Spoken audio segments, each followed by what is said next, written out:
오늘 말씀의 제목은 말씀의 권능을 깨달은 사람, 말씀의 권능을 깨달은 사람, 이런 주제로 말씀 받겠습니다. 창세기 21장 1절에서 2절에 이렇게 말씀하셨습니다. 여호와께서 말씀하신 대로 사라를 돌보셨고 여호와께서 말씀하신 대로 사라에게 행하셨으므로 사라가 임신하고 하나님이 말씀하신 시기가 되어 노년의 아브라함에게 아들을 낳으니, 이렇게 말씀 기록하고 있습니다. 정상적인 상태에서는 자연스럽게 당연하게 아이가 태어납니다. 그런데 지금 아브라함과 이삭의 나이, 아브라함은 100세입니다. 이삭은 경수가 끊어진 상태입니다. 사라, 이삭이 끊어진 상태에 이삭을 낳았습니다. 그런데 왜 하나님이 이렇게 하셨을까요? 하나님이 아브라함 가정에 주신 말씀이 있었기 때문에 그렇습니다. 내 후손이 천하 만민을 복되게 하신다. 이런 하나님의 계획이 있는데 이 후손이 생기지 않는단 말이죠. 이미 경수가 끊어졌습니다. 그런데 아브라함은 자기의 방법을 동원했죠. 이스마엘을, 하가를 데려다가 이스마엘을 낳게 됩니다. 자기 방법을 쓰니까 온 세상에 문제가 생기게 되는 거죠. 그래서 우리가 오늘 이 말씀에서 꼭 기억해야 될 것은, 하나님의 말씀은 있는데 이 말씀을 이루기 위해서 내 방법을 동원해야 되겠다. 이것은 맞지 않는 겁니다. 하나님께서 하실 때까지 기다리면 되는 거죠. 그래서 하나님이 말씀하셨습니다. 너희가 경수가 끊어졌지만, 불가능한 상태가 되었지만, 아이를 못 낳는 상태가 되었지만 때가 되면 아들을 낳을 것이다. 하나님이 이 말씀을 주신 거예요. 그래서 오늘 창세기 21장 1절 2절 말씀이 바로 그 말씀입니다. 하나님이 말씀하신 대로 사라를 돌봐주셨다. 하나님이 말씀하신 대로 사라에게 행하셨다. 그러니까 사라가 임신하고 하나님의 때에 따라서 아들이 태어나게 됐다. 그게 누굽니까? 바로 이삭이라고 하는 사람이죠. 이렇게 하나님의 원리는 하나님의 말씀대로 행하시는 하나님의 법칙입니다. 이 세상은 법에 어긋나면 보호받지 못합니다. 법대로 하지 않으면 효력이 없습니다.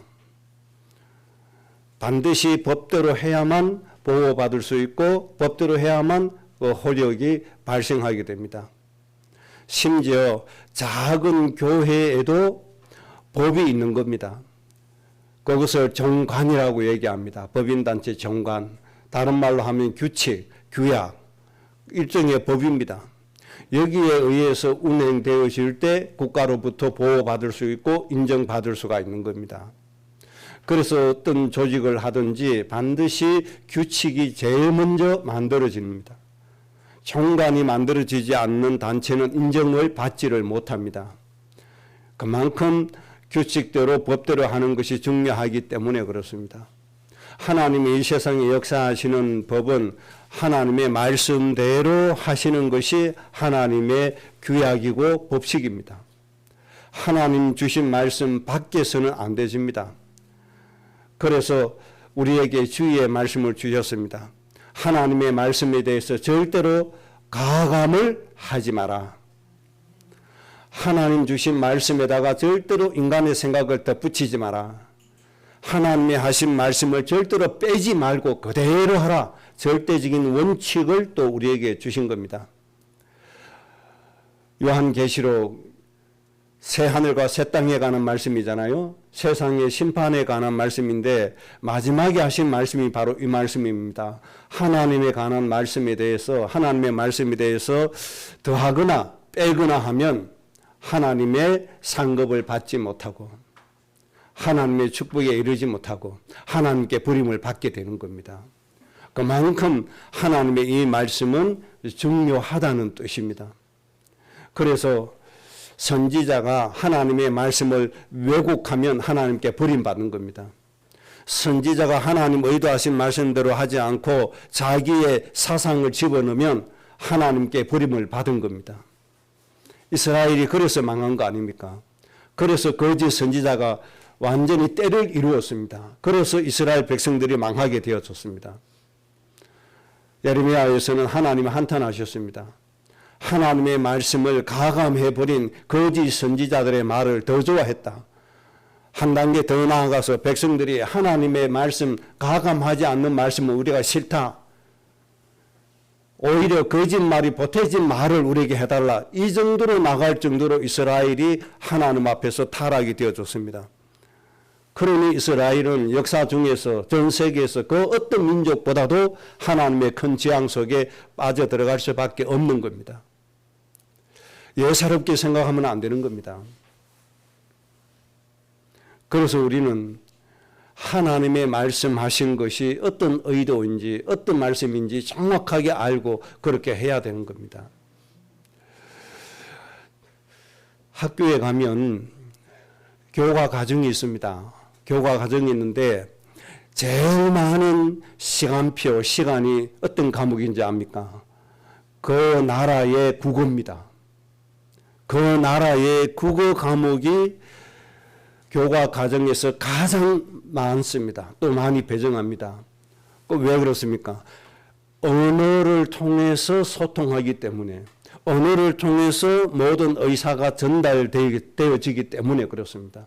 그만큼 이 말이 중요하기 때문에 그렇습니다. 그만큼 바로 깨닫는 것이 중요하고 바로 전달하는 것이 중요하기 때문에 그렇게 하는 겁니다. 여러분 자녀들 중학교, 고등학교 시간표 한번 보세요. 어느 과목이 제일 많은지. 국어 시간이 가장 많습니다. 대한민국만 그런 게 아닙니다. 전 세계 모든 나라가 다 그렇습니다. 그만큼 이 의사 전달하고 전달받고 하는 게 그만큼 중요하기 때문에 그렇습니다. 이 말을 통해서 전달하고 전달받기 때문에 그렇습니다. 공부를 제대로 안 하면 의미가 뭔지 파악을 못합니다. 단순히 단어 말하는 게 그게 국어 공부 전부가 아니잖아요. 그 말 속에 무슨 뜻이 있는지, 어떤 의도가 깔려 있는지, 어떤 뜻으로 말했는지 그런 것을 다 밝혀낼 수 있는, 분석할 수 있는 힘을 기르는 겁니다. 그래서 뭐 하자는 것이죠? 왜곡되지 않는 뜻을 정확하게 받아들이기 위해서 그렇습니다. 특히 각 국가 간의 외교에서는 더 그렇습니다. 단어 하나, 문자 하나, 철자 하나까지 철저하게 따집니다. 왜 그런지 아십니까? 의미가 왜곡되기 때문에 그렇습니다. 그만큼 이 의미, 말의 의미가 중요하기 때문에 그렇습니다. 하나님의 말씀을 받아내고 하나님의 말씀을 누리고 하나님의 말씀대로 우리 인생이 되어질진데 이 하나님의 말씀을 왜곡한다든지 의미를 파악하지 못한다든지 잘못 해석하거나 잘못 이해하거나 잘못 전달하면 안 되는 겁니다. 왜 그렇습니까? 하나님은 말씀대로 행하시기 때문에 그렇습니다. 말씀대로 우리를 도와주시기 때문에 그렇습니다.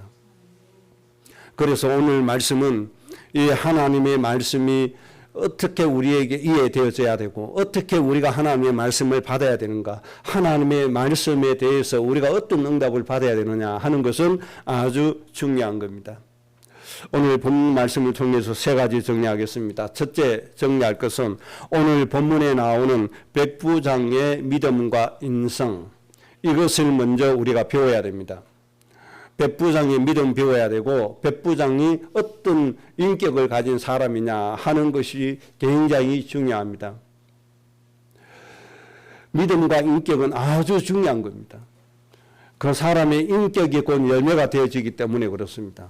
이 열매가 하나님께서 기뻐하시는 열매가 되느냐 되지 않느냐 그 인격에 달려 있는 겁니다. 하나님이 원하시는 열매가 되느냐 안 되느냐 이거는 그 사람의 인격에 달려 있습니다. 아주 중요한 부분입니다. 오늘 백부장의 인격을 먼저 우리가 좀 보고 그의 믿음을 우리가 먼저 좀 배우겠습니다. 중풍병에 걸린 하인을 사랑하는 마음을 가진 이 백부장. 하인입니다. 그 당시에 하인은 아무런 가치가 없는 존재입니다. 지금은 사람 죽이면 어떻게 되죠? 처벌을 받아야 됩니다. 책임을 물어야 됩니다. 이 당시는 하인은 갖다 버리면 그만입니다. 쓰다가 마음에 안 든다 볼펜 갖다 버리듯이 버리면 그만입니다. 아무런 가치를 부여하지 않는 이 하인 노예입니다. 그런데 이 백부장은 비록 하인이지만 백부장의 생명을 아주 귀하게 여기는 인간애가 뛰어난 사람이었다는 겁니다. 하인도 하나님의 형상대로 지음받은 하나님의 백성입니다. 백부장도 하나님의 형상대로 지음받은 하나님의 백성입니다. 어떤 직분을 가졌던 인간이라고 하는 존재는 하나님의 형상대로 지음받은 하나님의 백성임을 우리가 알아야 됩니다. 그래서 직위가 높다고 직위가 낮은 사람을 가치없게 여기는 것은 아주 잘못된 것입니다. 우리가 공산주의를 왜 그렇게 싫어합니까? 왜 그렇게 반대합니까? 자기 마음에 들지 않거나 자기에게 유익되지 않는 사람은 가차없이 죽이고 버리기 때문에 우리는 그 체제를 반대하는 겁니다. 자기에게 조금이라도 방해가 된다, 가치가 안 된다, 무조건 죽이고 내치는 거잖아요. 이런 정치 체계를 우리가 반대하는 이유가 바로 하나님의 백성을 그렇게 미워하고 죽이기 때문에 우리는 그 체제를 싫어합니다. 공산주의가 기독교를 왜 싫어합니까? 자기들의 그 사상을 싫어하기 때문에 싫어하는 겁니다. 기독교는 어떻게 하죠? 오히려 반대입니다. 그 가난하고 힘들고 병들어 죽어가는 사람 살리기 위해서 자기를 희생하는 게 기독교입니다. 그러니까 이 기독교 앞에 자기들의 행위가 부끄럽게 드러나니까 기독교를 그렇게 싫어하고 반대하고 허용하지 않는 겁니다. 무조건 기독교인은 죽이는 겁니다. 자기 사상과 반대가 되기 때문에. 잘났든 못났든 하인이든 주인이든 어떤 인간이든 간에 사람은 하나님의 백성입니다. 하나님의 형상대로 지음받은 하나님의 백성입니다. 바로 이 백부장이 이런 인간의 생명을 너무너무 귀하게 잘 알았다는 겁니다. 여러분, 이 백부장의 인간애를 배우시기 바랍니다. 하인이라고 가치없게 여기면 안 됩니다. 한 인간이기 때문에 아주 그 영혼이 소중한 겁니다. 그래서 이 하인이 병들었음을 보고 예수님께 나와서 자기 하인의 병을 고쳐달라고 주님께 부탁을 하는 겁니다. 이 시대의 문제는 어떤 문제입니까? 인간애가 사라지는 시대입니다. 인간은 사람의 사랑의 대상이 되지 않습니다. 인간이 누구를 더 좋아합니까? 반려견을 더 좋아합니다. 반려묘를 더 좋아합니다. 참 이상한 세상이 되었습니다. 지난주에 지방에 갔더니 어떤 목사님이 자기 친구 목사님 이야기를 해요. 그러면서 하는 얘기가 웃으면서 목사님들 신방 가거든 그 집에 개가 있을 텐데 개가 짖거든 절대로 나무라지 말라고. 그러면 안 된다고. 그러면서 얘기하는데 그 친구 목사님이 성도 가정에 신방을 갔대요. 건사 가정인데 신방을 갔는데 그날따라 그 반려견이 이 개가 그렇게 짖어대더래요. 그 유난히 그 짖어대는 날이 있잖아요. 그 예배해야 되는데 짖어대니까 목사님이 무심코 이놈의 개새끼 조용히 안 할래 그랬대요. 이놈의 개새끼 조용히 해. 그랬더니 그 순간 그 공사가 얼굴이 새파래지면서 난리가 났다는 거예요. 아니 목사님, 내 새끼와 같은 이 개인데 개새끼가 뭡니까? 목사님 사과하세요. 목사님 사과 안 하시면 나 교회 안 갑니다. 그렇게 나온 거예요. 그래서 뭐 목사님이 대수롭게 이기지 않고 왔는데 진짜 주일날 교회 안 나오더래요. 그래서 찾아가서 무릎 꿇고 빌었다는 거예요. 그 권사가 원하는 대로. 그러면 회개하고 와야 될 거 아닙니까? 다른 교회로 떠나가 버렸다는 거예요. 그러니까 목사님이 웃으면서 목사님들 개 울거든 절대로 개새끼라고 하지 마세요. 그러면 교인 잃고 체면 깎이고 다 그렇게 된다고. 참 지금 세상이 그렇습니다. 인간을 사랑하는 게 아니고 나를 재밌게 해주는, 나를 웃게 해주는 짐승을 더 좋아하는 겁니다. 여러분 짐승 이쁜지 해보세요. 진짜 이쁩니다. 너무너무 이뻐요. 우리 고양이, 길고양이 6마리 제가 지금 밥을 먹여주고 있잖아요. 그 하루라고 하는 고양이 있습니다. 이놈은요, 제가 기도하러 오잖아요. 청소 끝나면 제가 못 들어오게 하는데 청소하기 전에는 그냥 따라오도록 둡니다. 그러면 제가 이제 머리 쓰다듬어 줍니다. 하루야, 니도 하나님의 은혜로 살아야 돼. 그렇게 하면 어떻게 하는지 압니까? 제가 기도 끝날 때까지 딱 앉아서 눈 감고 기도하는 것처럼 그렇게 있습니다. 사람 같으면 기도한다고 할 겁니다. 눈 딱 감습니다. 움직이지 않고 그대로 있습니다. 제가 1시간 기도하면 지도 1시간 그렇게 있습니다. 그 모습 보면요, 너무너무 귀엽고요. 너무너무 사랑스럽고 그렇습니다. 웃음이 절로 나옵니다. 이렇게 사람에게 기쁨을 주는 게 반려동물이 맞습니다. 그뿐인지 압니까? 지혜도요, 뛰어납니다.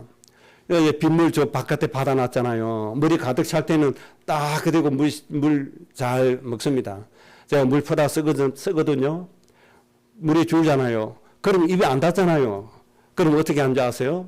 딱 기대고 한 발을 물통 속에 딱 집어넣습니다. 그럼 이 물이 묻잖아요. 그 물 핫해서 먹습니다. 이렇게 해요. 지혜롭게 모든 거 다 해요. 그거 보면요, 어떤 데는 정말 야 인간보다 낫다 이런 소리 나올 정도입니다. 아무리 그렇게 이쁜 짓 해도 제 마음에는 아프리카에서 죽어가는 5만 명의 영혼보다도 못합니다. 저는 그 고양이 그렇게 이쁜 짓 해도 그 고양이 위해서 기도한 적이 한 번도 없습니다. 왜 그런지 아십니까? 짐승은 하나님의 백성이 아닙니다. 짐승은 하나님의 형상대로 지음받은 존재가 아닙니다. 사람만 하나님의 형상대로 지음받은 인격체입니다. 사람의 생명만 하나님의 백성입니다. 아무리 짐승이 이뻐해도 사람보다 못하다는 사실을 여러분들이 절대로 잊어서는 안 됩니다. 정말 사람을 사랑하세요. 사람을 귀하게 여기세요. 정말 인간을 사랑하셔야 됩니다. 그리고 인간의 고통의 문제를 해결해 주려고 예수님 앞에 나와야 됩니다. 백부장이 바로 그런 백부장이 아닙니까? 우리는 이런 믿음과 이런 인격을 가진 사람이 되어져야 됩니다. 오늘날 이것이 사라졌습니다. 저는 우리나라 정치를 위해서 기도하는 게 한 가지밖에 없습니다. 정치인들이 자기 이익을 챙기지 말고 정말 사람을 사랑하는 정치를 하게 해달라고 기도합니다. 이게 사라지고 있어요. 늪에 갈라가지고 내인데 유익이 되는 사람 지지하고 누가 더 나에게 이익을 주나 요거 따지고 있습니다. 그는 그 나라 망합니다. 여러분들 정치인 지지할 때 그걸로 기준 삼지 마세요. 누가 백성들을 더 위하는가를 보세요. 누가 인간을 더 사랑하는가를 보세요.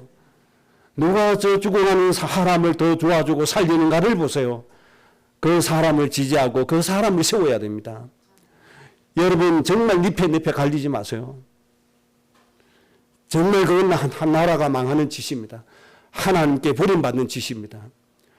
정말 사람의 생명을 사랑하고 존중히 여기고 사람을 위해서 봉사하고 사람을 섬길 수 있는 사람, 이런 사람을 여러분이 지지하셔야 됩니다. 4월 달에 또 국회의원 뽑잖아요. 저는 제 마음에 든 사람이 없어요. 그래서 고민이에요. 안 뽑자니 안 되고 뽑자니 마음에 드는 사람 없고, 그래서 부득불 뭐 해야 됩니까? 그 중에서도 더 나은 놈을 뽑을 수밖에 없는 거예요. 너무너무 안타깝습니다. 정말 인간을 사랑하는 사람이 없어요. 어떻게 하면 내 이익이 되는가 이거밖에 없어요. 공천 안 준다고 탈당하고 기자회견하고 그런 사람이 무슨 지도자가 됩니까? 나보다 더 나은 사람이 있으면 당연히 양보를 해야죠. 나보다 지역을 위해서 봉사할 사람은 당연히 양보를 해야죠. 그게 어디 있습니까? 안 합니다. 그만큼 뭐가 없어요? 사람을 사랑하는 마음이 없다는 겁니다. 우리 후대들이 그런 거 배우면 절대로 안 됩니다. 백구장을 배우시기 바랍니다. 사람의 생명을 귀하게 여겨서 아무리 가치 없는 하인이라도 이 생명 살리기 위해서 예수님께 나오는 이 믿음과 마음, 인격, 이걸 배워야 됩니다. 앞으로 우리 교회 후대들이 이런 지도자가 될 줄로 믿습니다. 내 이익을 위해서 대통령이 되고 지도자가 되는 것이 아니라, 내 이익을 위해서 정치인이 되는 것이 아니라 사람을 살리기 위해서 지도자가 되고 정치인이 되어져야 됩니다. 앞으로 그렇게 될 줄로 믿습니다. 그 다음에 두 번째 백부장이 통해서 배워야 될 것이 있습니다. 이 백부장이 병을 고치기 위해서 예수님에게 나왔습니다. 부탁했습니다. 제 하인이 병들어 죽게 됐습니다. 예수님 불쌍히 여겨주옵소서.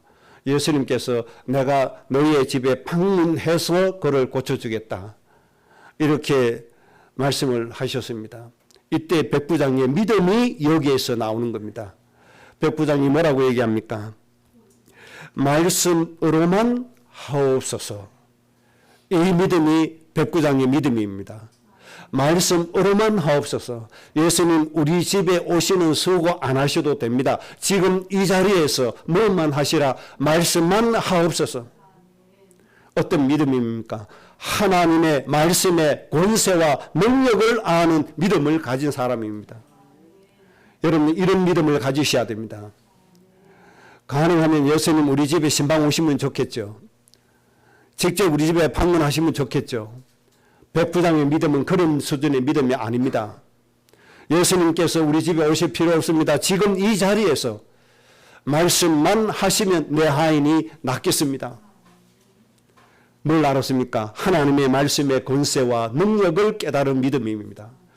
여러분 이 믿음을 가지고 하나님의 모든 응답을 누리시기를 바랍니다. 아주 중요한 겁니다. 그래서 백부장이 뭘 깨달았습니까? 하나님이 말씀으로 천지 만물을 창조하셨다는 사실을 깨달았습니다. 이 우주 만물이 얼마나 큽니까? 이 세상에 존재하는 모든 과학자, 학자, 지식인들을 통틀어서 이 우주 만물을 분석하라고 해도 못합니다. 수만 년이 걸려도 하지 못할 정도로 우주 만물은 큽니다. 이것을 하나님이 말씀 한마디로 창조하셨다는 사실, 이것을 백부장이 깨달았다는 겁니다. 이것이 하나님의 말씀입니다. 이 말씀이 여러분들 마음속에서 역사되어진다면 여러분들 삶이 어떻게 되겠습니까? 여러분의 인생이 어떻게 되겠습니까? 세상의 통치자, 권세자 무리에 설 수 있습니까? 없습니까? 서구도 남습니다, 여러분. 하나님의 말씀의 권세와 능력을 믿으시기 바랍니다. 이 백부장이 믿었습니다. 하나님이 말씀 한마디로 천지를 창조하셨다는 사실을 믿었습니다. 그리고 이 말씀은 바로 누구냐? 요한복음 1장 14절 말씀처럼 이 말씀이 곧 하나님이시다는 걸 깨달았습니다. 이 말씀은 그냥 말씀이 아니라 말씀 자체가 하나님이시다. 이 사실을 깨닫게 된 것입니다. 이 말씀의 권세와 능력 깨달으니까 예수님 우리 집에 오세요 할 필요가 없어요. 다른 거 부탁할 필요가 없어요. 뭐만 있으면 됩니까? 하나님의 말씀만 있으면 되는 겁니다. 여러분 정말 여러분에게 필요한 것은 돈이 아닙니다. 여러분에게 필요한 거 자리가 아니고 명예가 아닙니다. 바로 하나님의 말씀의 권세와 능력 깨닫는 것입니다. 실제로 이 사실을 믿는 겁니다. 이 말씀이 믿어지는 마음입니다. 이 말씀을 중요하게 여기는 여러분들의 인격입니다. 여기에 하나님의 능력이 나타난다는 사실. 그랬더니 이 하인이 어떻게 됐습니까? 그 순간에 바로 고침받게 되어졌잖아요. 하나님의 말씀은 이렇게 권세가 있고 능력이 있는 말씀입니다. 그래서 여러분들 이 백구장처럼 하나님의 말씀의 권능을 꼭 깨달으시기를 주의 이름으로 축복합니다. 그 다음에 두 번째입니다. 그러면 하나님의 이 권세와 능력이 있는 이 말씀을 우리가 어떻게 누려야 됩니까? 이 말씀 앞에 여러분의 인생을 가져오시기 바랍니다. 여러분의 인생의 문제부터 내려놓으시기 바랍니다. 그래서 이 말씀 앞에서 여러분의 인생의 문제부터 해결받으셔야 됩니다. 마태복음 11장 28절, 인생의 이 문제부터 해결받으시기 바랍니다. 수고하고 무거운 짐진 자들아 다 내게로 오라. 내가 너희를 쉬게 하리라. 이 세상의 모든 사람들은 인생에 무거운 짐이 있습니다.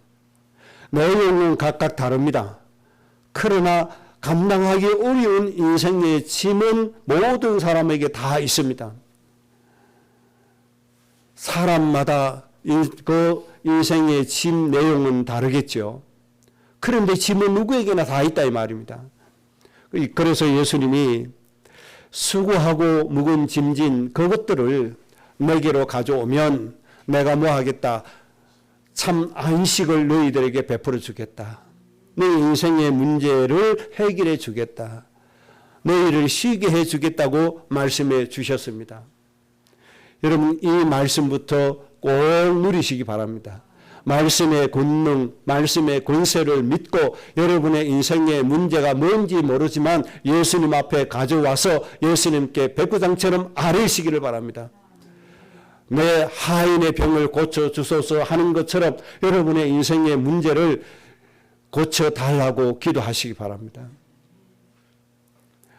자녀 때문에 염려가 많습니까? 인생의 무거운 짐입니다. 이 자녀의 문제를 해결해 달라고 기도하시기 바랍니다. 가장 타락한 사람 그의 어머니가 기도하니까 가장 거룩한 사람이 되었습니다. 누굽니까?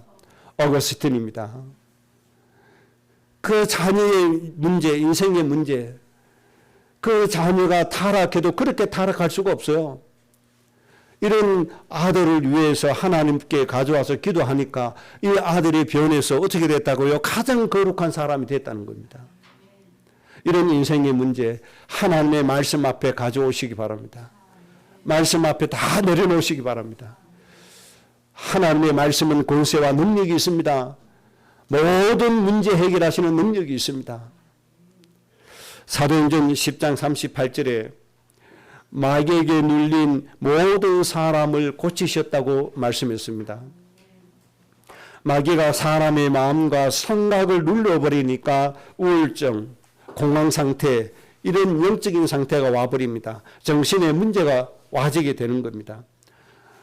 그리고 분별력 없이 잘못된 사상에 푹 빠져 들어가 버리는 겁니다. 마음과 생각이 눌려서 그렇습니다. 이 마귀에게 눌린 모든 사람들을 고치셨다 그랬습니다. 목회자들도요. 진보 보수 갈라져 갖고 막 싸웁니다. 선거철 되면. 진보가 옳다 보수가 옳다 막 싸웁니다. 저는 가만히 듣고 있다가 참 기가 차다고 얘기합니다. 야 이 사람들아 진보 보수 그 사람들 하나님의 기준에 봤을 때 맞더나? 성경 말씀에 비춰봤을 때 맞더나? 다 틀렸다 이 사람들아. 목사가 돼가지고 사상에 빠져가지고 그렇게 계시면 누가 세상을 살리냐. 목사들이라도 제대로 써야 될 거 아니냐. 왜 그런지 아십니까? 눌렸어요. 포항에 초신할 때 토요일을 가잖아요. 한동안요. 어떤 목사님은요. 보수 집회 유튜브 막 틀어놓습니다. 정강군인가 뭔가 하는 사람 막 틀어놓습니다. 저는 막 골치 아파서 못 견딥니다. 제발 좀 끄면 안 되겠나 속으로. 저보다 나이가 많으니까 뭘 할 수도 없고. 참 기가 막힙니다. 왜 그런지 압니까? 사상에 눌려서 그렇습니다. 사상에 눌려서. 다 틀린 것들이잖아요.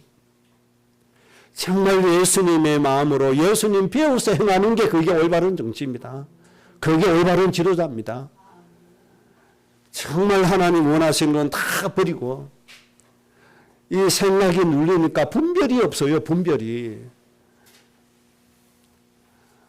또 어떤 사람 뭐 트럼프가 대통령 할 때 크리스마스라는 단어를 썼다고 이야 기독교인 훌륭한 기독교인 하더라고요. 저는 그렇습니다. 제발 좀 참아주세요. 진정한 기독교인 아닙니다. 그 사람. 기독교를 이용해 먹는 사람이지 진정한 기독교는 아닙니다. 속지 마세요. 분별력이 없어요. 분별력이. 완전히 흑암에 눌려버리니까. 이런 흑암에 눌린 자를 예수님이 다 고쳐주셨습니다. 여러분 고침 받아야 세상을 바르게 봅니다. 고침 받아야 정치를 바르게 봅니다. 고침 받아야 경제를 바르게 봅니다. 그래야 속지 않습니다. 행여나 우리가 고정관념에 매여 있습니까? 바로 눌려서 그렇습니다. 여기에서 다 벗어나야 됩니다. 정말로 참 진리이신 예수님의 그 사상을 우리가 배워가야 됩니다.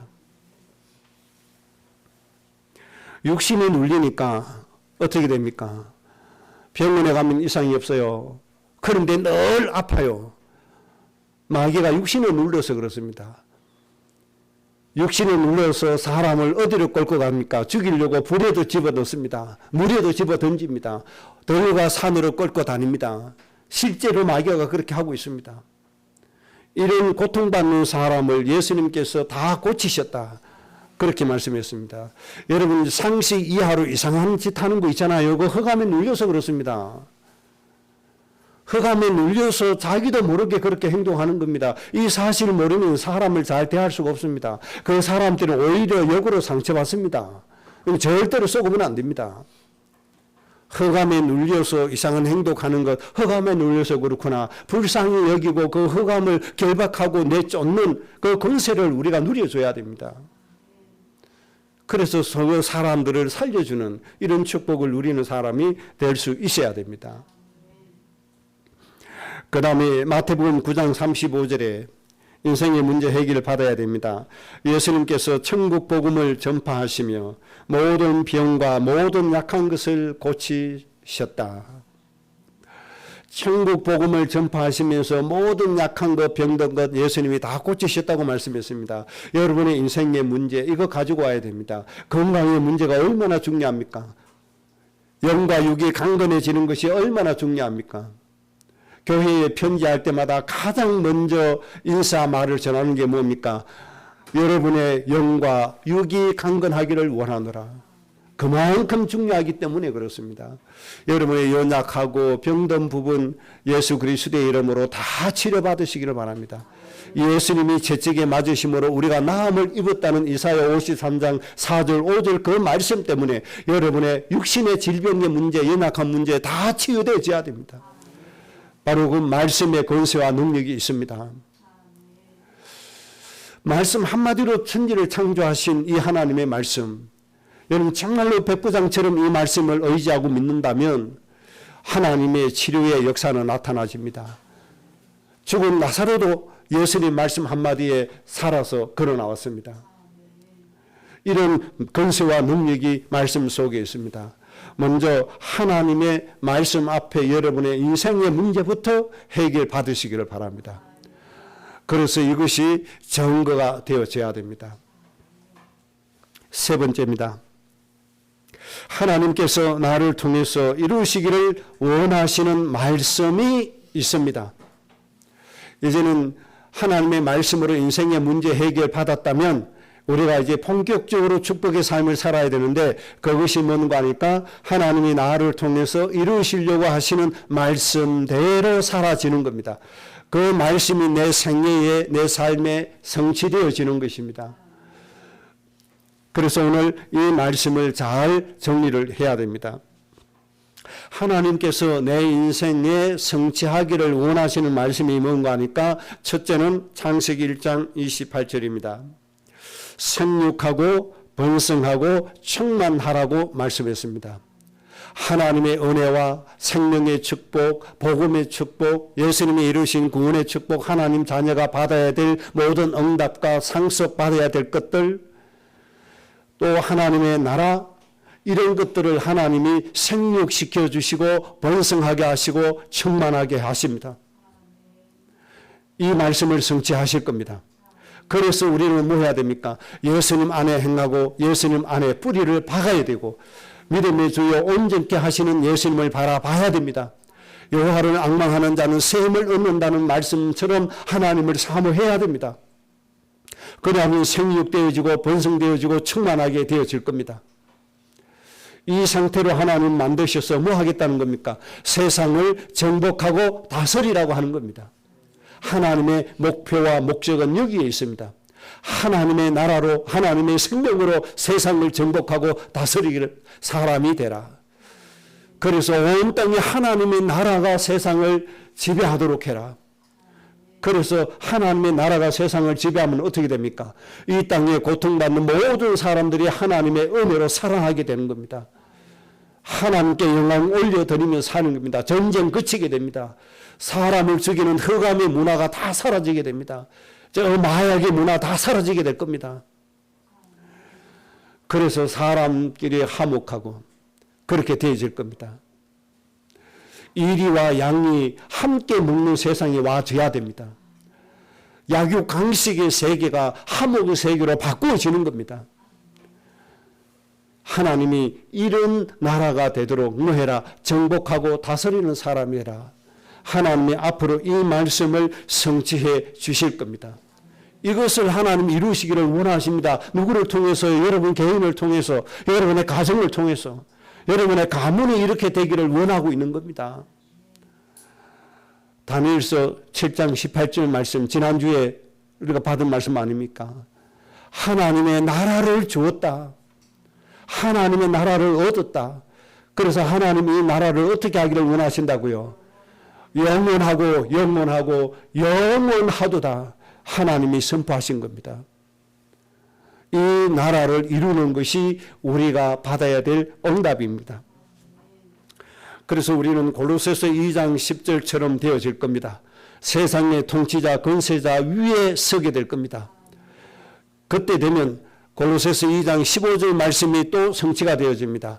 세상에 저 흑암에 눌려서 사람을 죽이고 고통스럽게 하는 저 잘못된 통치자, 권세자를 완전히 무력화시켜버립니다. 우리 후대들 앞에, 우리 앞에 무릎 꿇게 만들 것입니다. 이때 우리가 뭐 하는 겁니까? 하나님 나라로 세상을 정복하고 다스리는 겁니다. 이때 복음이 온 땅에 전파되어지는 겁니다. 이 하나님의 응답의 시간표를 여러분들 정말 내가 누려야 될 말씀으로 꼭 잡으시기 바랍니다. 시골에서 나 같은 존재가 될 수 있겠느냐? 천지를 한마디로 창조하신 하나님의 말씀, 이 말씀이 나에게 임하면 그 사실이 이루어진다는 것을 꼭 믿으시기 바랍니다. 그래서 우리가 해야 할 일이 있습니다. 골로새서 2장 9절을 힘써야 됩니다. 우리의 육체 가운데 하나님의 성품, 예수님의 성품이 육체 가운데 풍성해지도록, 충만해지도록 힘써야 됩니다. 그래서 하나님이 내가 거룩하니 너희도 거룩하라. 너희는 나를 본받는 자가 되라. 이 말씀처럼 그렇게 살아줘야 됩니다. 복음 가졌다고 육신의 소욕대로 타락하며 사는 게 아닙니다. 그거는 다 잘못된 것입니다. 그거는 마귀를 기쁘게 할 뿐입니다. 정말 내 육체에다가 하나님의 신성의 성품을 채워야 됩니다. 우리 후대들 마음속에, 육체 속에 하나님의 성품이 충만해질 줄로 믿습니다. 이 날 되면 세상의 통치자, 권세자 머리 위에 서게 하실 겁니다. 하나님의 말씀은 살았고 운동력이 있습니다. 하나님의 말씀은 한마디도 땅에 떨어지지 않습니다. 꼭 믿으시기 바랍니다. 창세기 12장 1절에서 3절의 말씀을 하나님 우리에게 성취하시기를 원하십니다. 내가 너로 큰 민족을 이루고, 하나님이 아브라함을 부르시자마자 주시는 축복입니다. 부르시자마자 주시는 축복이 내가 너로 큰 민족을 이룬다. 강대국의 지도자가 되게 하시겠다는 겁니다. 앞으로 여러분 때문에 대한민국을 세계에서 가장 강한 나라로 만들어 주실 겁니다. 그리고 이 대한민국 강한 나라를 이끌어가는 지도자가 되게 해 주실 겁니다. 그래서 뭐 하겠다는 겁니까? 너의 이름을 창대하게 하겠다는 겁니다. 그리고 뭐 하겠다는 거죠? 너는 복의 근원이 될 것이다. 그래서 하나님 하실 일이 모든 민족을 복되게 할 것이다. 너를 큰 민족 이루고 너의 이름을 창대케 하고 그렇게 해서 너를 복의 근원으로 만들어서 너로 말미암아 모든 민족이 복을 받게 할 것이다. 하나님께서 앞으로 여러분 가정에 이루실 말씀임을 믿으시기 바랍니다. 백구장처럼 믿으시기 바랍니다. 이 말씀의 권세와 능력을 꼭 믿으시기 바랍니다. 창세기 17장 1절에서 6절에 이 말씀을 하나님께서 여러분에게 이루시기를 원하십니다. 2절에 이렇게 말씀했습니다. 내가 내 언약을 너와 나 사이에 두어 너를 크게 번성하게 하리라. 하나님께서 내가 너하고 맹세하겠다. 내가 너에게 맹세하겠다. 그 맹세의 내용이 뭡니까? 너를 크게 번성하게 하겠다. 이게 창세기 17장 2절입니다. 그리고 4절에 이런 말씀했습니다. 보라, 내 맹세가 너와 함께 있으니 너는 모든 민족의 아버지가 되라. 사라는 모든 민족의 어머니가 되라. 하나님이 맹세입니다. 여러분이 이 세상에 있는 모든 민족의 영혼들의 아버지, 어머니, 부모의 역할을 감당할 수 있는 사람이 되도록 크게 번성하게 하시겠다는 겁니다. 쉽게 말하면 오늘도 굶주려서 죽어가는 사람이 5만 명이 될 텐데 이 5만 명의 영혼을 살릴 수 있는 그 번성의 축복을 주시고 이 5만 명의 영혼을 살릴 수 있는 부모의 역할을 할 수 있는 사람으로 하나님이 만들어 주시겠다는 겁니다. 내가 맹세한다는 겁니다. 하나님이 내가 맹세한다 너에게. 하나님이 맹세로 주신 거니까 그냥 지나가는 그냥 뭐 흘러버리는 그런 말씀이 아니잖아요. 맹세잖아요. 맹세. 여러분 이 맹세라고 하는 단어는 어마어마한 단어입니다. 이게. 이 맹세한 것 자체가 능력이 나타나 버리는 겁니다. 제가 옛날 간증을 많이 했잖아요. 퍽자주 했잖아요. 제가 울진고 다닐 때 우리 반 아이들이 학교에 이 두 조직을 만들어 가지고 시간만 되면 이 두 깡패끼리 싸움을 하는 거예요. 그 두 패의 두목이 우리 반이었어요. 제가 반 실장을 했거든요. 그때 우리 반의 학생이 80명 가까이 되었습니다. 76명, 78명 이렇게 됐거든요. 요즘은 뭐 아이들이 10명, 20명 되니까 그게 이해가 잘 안 되죠. 그때 한 반에 80명이었다는 거예요. 학생들이. 그런데 이것들이 갈라가지고 패싸움을 하는데 울진 지역에 꼴찌거리입니다. 이게. 안 돼요. 경찰서 개입해도 안 돼요. 막무가내요. 몽둥이 들고 패싸움 하는데요. 막 다리 부러지고 이 짓을 하고요. 말도 못해요. 그런데 선생님께서 한번 네 하나님 믿으니까 저보고 하시는 말씀이 네 하나님 믿으니까 네가 어떻게 좀 해결해봐라.